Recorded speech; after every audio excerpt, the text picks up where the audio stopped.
for the sake of our unity as a people and the strength of our democracy, I offer my concession. Whatever our differences, we are fellow Americans. And please believe me when I say, no association has ever meant more to me than that.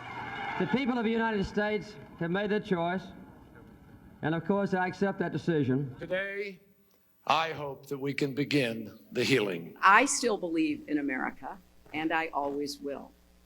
And if you do, then we must accept this result and then look to the future. Donald Trump is going to be our president. We owe him an open mind and the chance to lead. Our constitutional democracy enshrines the peaceful transfer of power. And we don't just respect that, we cherish it. I have just called President Obama to congratulate him on his victory. His supporters and his campaign also deserve congratulations. I wish all of them well, but particularly the President, the First Lady, and their daughters. I so wish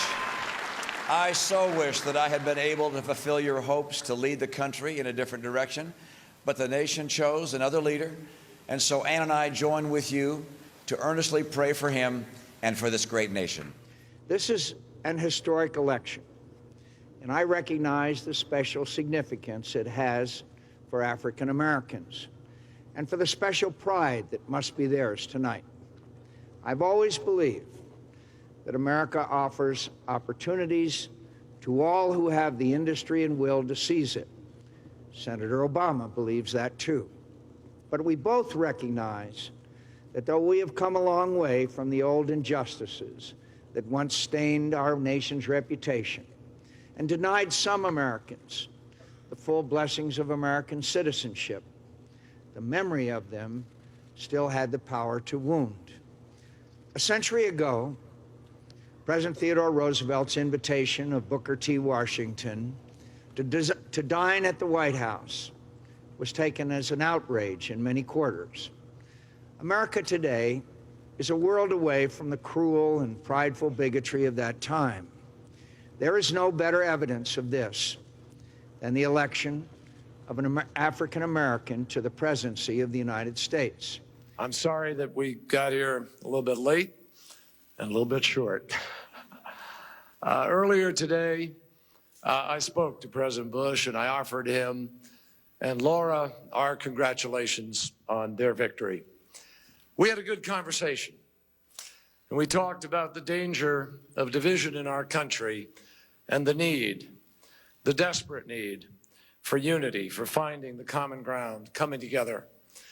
Today, I hope that we can begin the healing.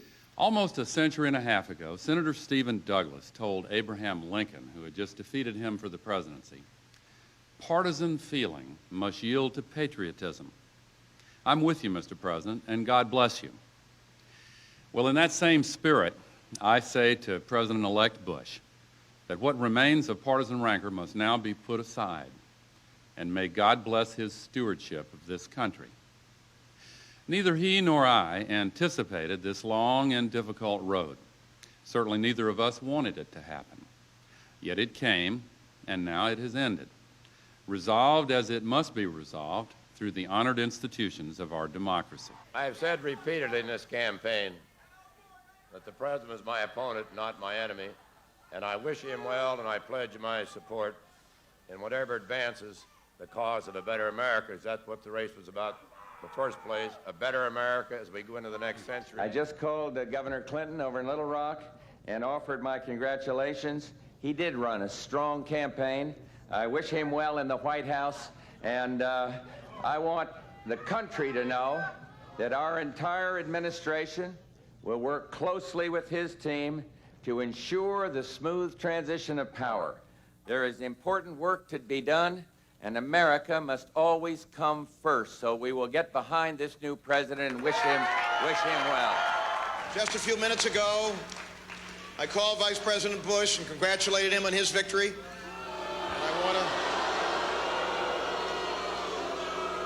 And I know I speak for all of you and for all the American people when I say that he will be our president, and we'll work with him This nation faces major challenges ahead, and we must work together. We rejoice in the freedom of a wonderful people, and we accept their verdict. I thank the people of America for hearing my case. My loss tonight does not in any way diminish the worth or the importance of our struggle. And I'm at peace with the knowledge that I gave it everything I've got. I have a deep appreciation of the system, however, that lets people make the free choice about who will lead them for the next 4 years. About an hour ago, I called Governor Reagan in California, and I told him that I congratulated him for a fine victory. I look forward to working closely with him during the next few weeks. We'll have a very fine transition period. I told him I wanted the best one in history, and I then sent him this telegram, and I'll read it to you. It's now apparent that the American people have chosen you as the next president. I congratulate you and pledge to you our fullest support and cooperation in bringing about an orderly transition of government in the weeks ahead. My best wishes are with you and your family as you undertake the responsibilities that lie before you, and I signed it, Jimmy Carter. The President asked me to tell you that he telephoned President-elect Carter a short time ago and congratulated him on his victory. The President also wants to thank all those thousands of people who worked so hard on his behalf and the millions who supported him with their votes. It's been the greatest honor of my husband's life to have served his fellow Americans during 2 of the most difficult years in our history. The President urges all Americans to join him in giving your united support to President-elect Carter as he prepares to assume his new responsibilities. And I have just sent the following telegram to President Nixon. Congratulations on your victory. I hope that in the next 4 years you will lead us to a time of peace abroad and justice at home. You have my full support in such efforts. With best wishes to you and your gracious wife, Pat. Sincerely, George McGovern. I'm sure you know that I have already called Mr. Nixon, expressed to him our congratulations. And I've sent the following telegram just a few moments ago to Mr. Nixon. It reads as follows. According to unofficial returns, you are the winner in this election. My congratulations. Please know that you will have my support in unifying and leading the nation. This has been a difficult year for the American people. I am confident that if constructive leaders of both our parties join together now, we shall be able to go on with the business of building the better America we all seek in a spirit of peace and harmony. Signed, Hubert H. Humphrey. I have no bitterness, no rancor at all. I say to the President, as a fellow politician, that he did a wonderful job. He put together a vote total that's larger than has ever been gained in this country.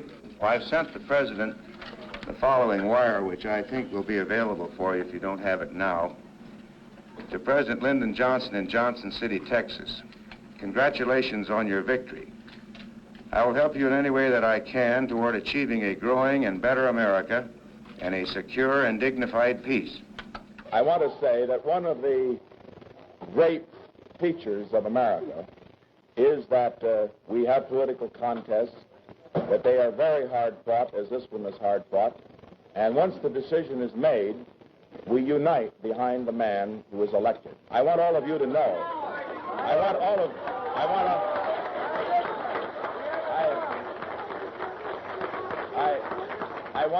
I want Senator Kennedy to know, and I want all of you to know that certainly if this trend does continue and he does become our next president, that he will have my wholehearted support and yours too.